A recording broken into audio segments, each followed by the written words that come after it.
I, a 44-year-old man, entered into marriage at a young age, and my daughter was born during that time. My former spouse and I believed we could make our marriage work, and we made sincere efforts to do so over several years. However, despite our attempts, we eventually decided to part ways when our daughter was 6 years old. Thankfully, there were no lingering resentments between us, but the aftermath of the divorce was quite challenging. I found myself in unfamiliar territory as a single parent. While my ex-husband offered some support, I had to shoulder most of the responsibilities. Adding to the complexity of the situation, I had to secure employment for the first time in my life. Prior to the divorce, we had agreed that I would be a stay-at-home parent, so this transition was a significant change for me. Financially, things were tough, and I struggled to make ends meet.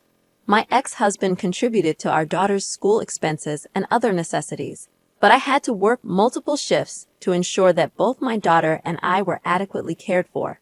The strain took a toll on me, leaving me sleep-deprived and constantly fatigued. In an effort to find some solace and relaxation, I started to occasionally have a drink at night. At first, it didn't seem like a big issue, but gradually, it turned into a crutch, and I began to rely on alcohol.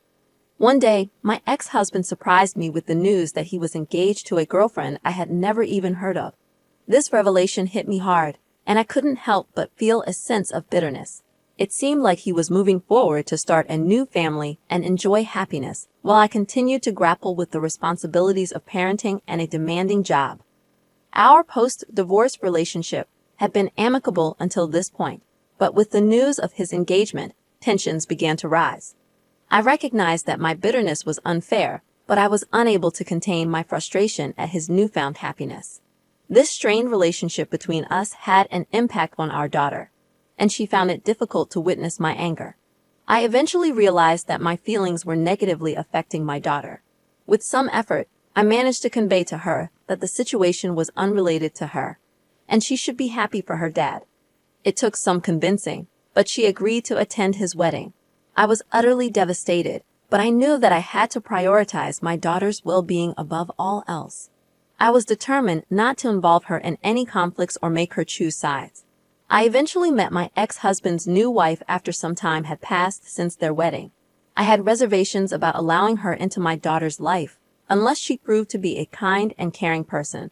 To my surprise, she was not only very nice, but almost too good to be true, and she also developed a strong bond with my daughter. She made a heartfelt promise to take good care of her whenever my ex-husband had custody.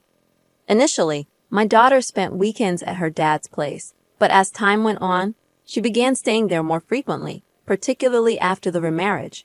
I'll admit, I felt a tinge of jealousy that my daughter wanted to spend so much time with her new stepmother. But if it made her happy, I was content. Gradually, she even started staying there on weekdays. With my demanding job and constant fatigue, I didn't object because I simply couldn't give her the attention she deserved. I felt a sense of guilt as our relationship seemed to drift apart. But I held on to the belief that I would always be her mother, and our bond would improve in due course. However, the increasing closeness between my daughter and her stepmother led to frequent arguments between us. My attempts to curb the excessive gifts her stepmother was showering on her, which made my daughter happy, were met with her anger. We began quarreling almost daily, even over the most trivial matters, and I despised the growing tension. The more my daughter grew attached to her stepmother, the more distant she became from me.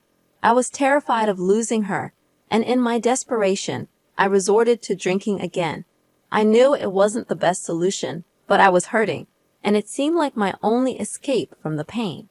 My life was crumbling before my eyes, and my daughter preferred her stepmother to me. They appeared to be a contented family, while my daughter was unhappy when she was with me. Then, one fateful day, my daughter asked me to relinquish my parental rights so her stepmother could adopt her, and I couldn't handle it. Our voices rose, and we argued intensely. I vehemently refused to give up my daughter, asserting that I was not going to relinquish her that easily. I tried to reassure her that I could become a better mother and make her happy, but she insisted she would cease all communication if I didn't sign away my rights.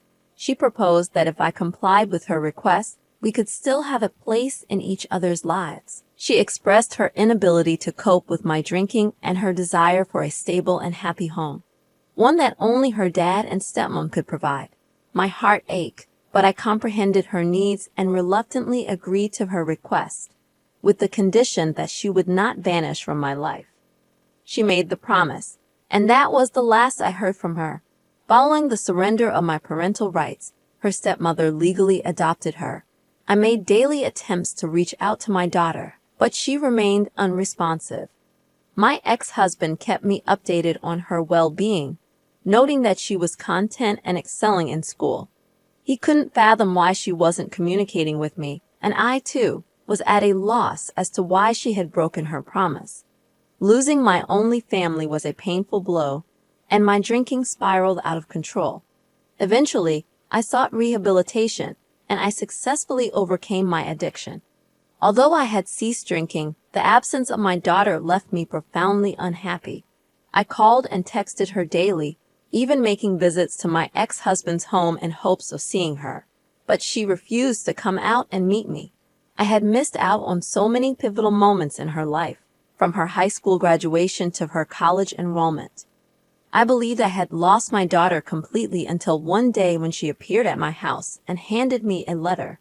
She mentioned that she would consider talking to me if I could explain why I had written that letter 12 years ago. I read the letter repeatedly, attempting to understand its contents. Shockingly, it claimed that I was willing to relinquish my daughter in exchange for money, and it was addressed to her stepmother. I had never sought money from anyone, and I had never considered giving up my daughter. Furious, I went to my ex-husband's residence and confronted his wife for destroying our family and taking my daughter from me. She burst into tears, and my daughter took her side, insisting that I was being selfish by disrupting their lives after so many years. I vowed to expose her for who she was, and my daughter asked me to leave them alone, asserting that I was causing unwarranted turmoil in their lives after all this time. With a heavy heart, I retreated to my vehicle, defeated after 12 years of estrangement. I later shared everything with my ex-husband, who had no prior knowledge of the letter. He believed his wife was merely expressing jealousy and thought it would fade over time. It had never occurred to him that she would go to such extremes to cut me out of their lives. He also mentioned that his wife had requested him not to keep me updated about our daughter, but he chose to disregard her demands, as they had no children of their own, and his wife treated our daughter kindly. In my defense, I assured him that I had nothing to do with the letter, and that his wife had poisoned our daughter's perception of me successfully for the past 12 years. She assured me that she would arrange a meeting between me and my daughter. After a week of persistent persuasion, my daughter finally agreed to meet me. During that meeting, I shared everything with her, explaining the circumstances surrounding the letter and her stepmother's involvement. The letter was typed, so there was no handwriting to analyze. My daughter listened intently, tears in her eyes, struggling to accept that she had been manipulated as a pawn in her stepmother's scheme. I shared details about my job, my successful completion of rehab, and my newfound sobriety. In return, my daughter opened up about her college life and her boyfriend, expressing her deep sadness over letting her stepmother come between us. I reassured her that it wasn't her fault, and finally she began to believe the truth. She was determined to confront her stepmother. We parted on good terms, with her promising to visit me once she had sorted things out with her stepmother. 2 weeks later, my daughter returned to me, having severed all ties with her stepmother. It turned out that her stepmother had admitted to writing the letter, claiming it was for my daughter's own good, emotionally manipulating her into thinking I wasn't a good mother. This revelation angered my daughter, who threatened legal action, making her stepmother furious. In response, her stepmother labeled my daughter as ungrateful, emphasizing the financial support she had provided over the years, including paying for college and numerous gifts. She valued her gifts more than the mother-daughter relationship.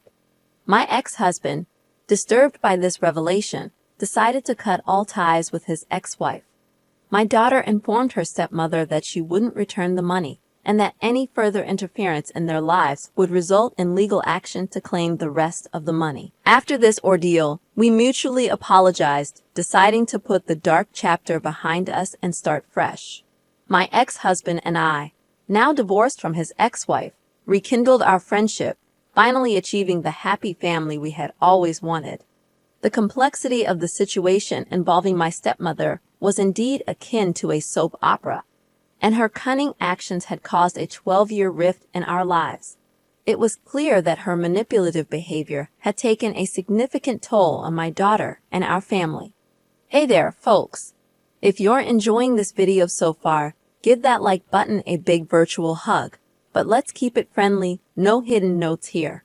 Now let's dive into our second story. I'm Fimo, 27, and I grew up in a very conservative, or rather, misogynistic family. The only criterion for earning affection in my family was being male.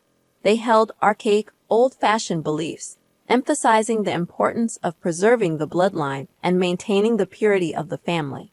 My paternal grandfather, a staunch advocate of these ideas, never quite took a liking to me. Unfortunately, I had no siblings, but I did have a stepbrother named Joseph, who was 22.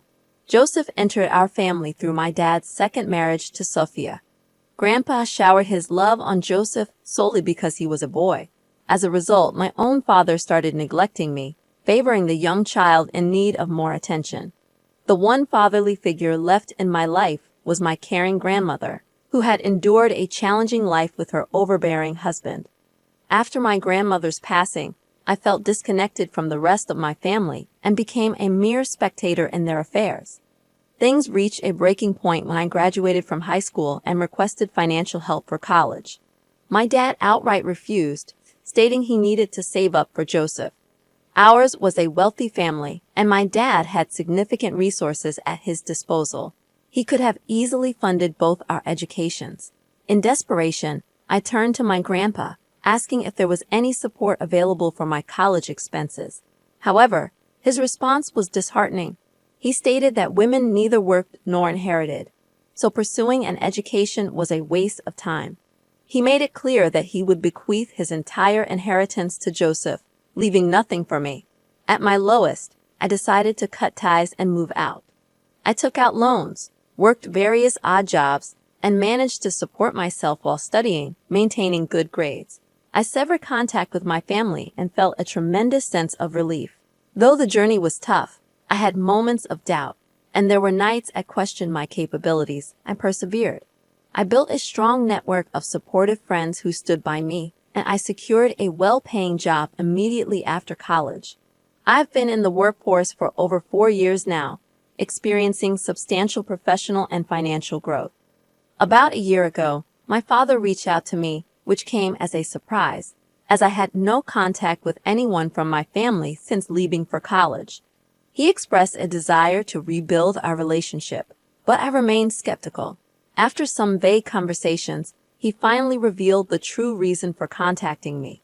He needed money, knowing that I had been successful in my own right. He argued that, as family, it was my duty to assist him financially.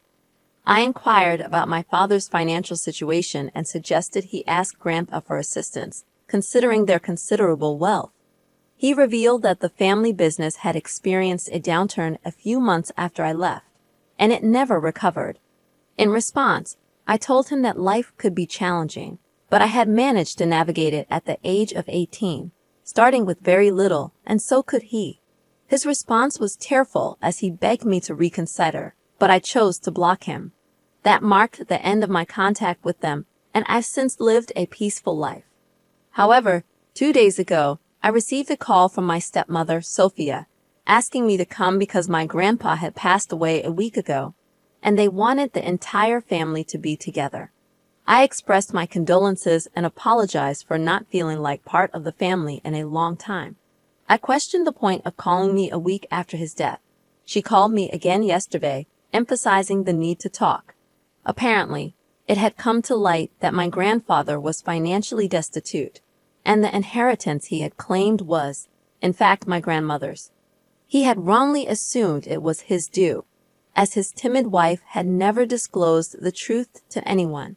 she had made a will that would provide for him after her passing, with a significant portion of her assets, including the $500,000 my grandpa had bragged about, was intended for me. My dad, Joseph, and Sophia were left with nothing, and this revelation came to light only after my grandpa's death. Now, they had lost everything, and the house was mine. Sophia suggested we stand together as a family during these challenging times, but I reminded her that I had faced tough times alone for most of my life, and no one had stood by me. I made it clear that I had no intention of helping them. I had already contacted a lawyer to understand the legal details of the situation. While I felt a sense of satisfaction that karma had come for them in the harshest manner, I couldn't help but feel a bit sorry for them, as they had been completely blindsided and would have to start from scratch, given the loss of the family business. In response to your question, Joseph is not my dad's biological son, and my dad and Sophia do not have any biological children of their own. Grandpa had favored Joseph simply because he was male. It has been approximately 2 weeks since my family and I had any contact. I assumed that things had settled down and they had come to terms with their situation. However, starting yesterday, I began receiving hateful messages from my father's side of the family. Although we hadn't been in touch for years, these texts insinuated that I should do better, emphasizing the duty of daughters to look after their brothers and parents, leaving me puzzled about their intentions. So, I decided to reach out to a cousin I was still on good terms with to find out what was happening. He informed me that Joseph had contacted everyone and was spinning a melodramatic tale, claiming that I had swindled them and manipulated our grandma all my life to secure her assets. His story lacked any semblance of truth, but surprisingly, many family members sided with the golden boy and spread the messages widely. In response, I gathered screenshots of these messages and shared them on my Facebook page. I pointed out that since they were so quick to pass judgment, they should have stepped up and helped me when I was struggling and practically homeless. I launched an offensive against all of them and subsequently blocked their phone numbers. Generally, I steer clear of drama, but I couldn't tolerate being blamed for something that was not my fault. They won't receive a penny from grandma's inheritance, especially not after the stunt they pulled off.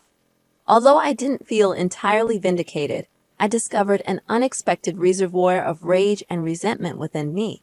The incident with my extended family seemed to have unleashed these bottled-up emotions, and now I can't seem to contain them.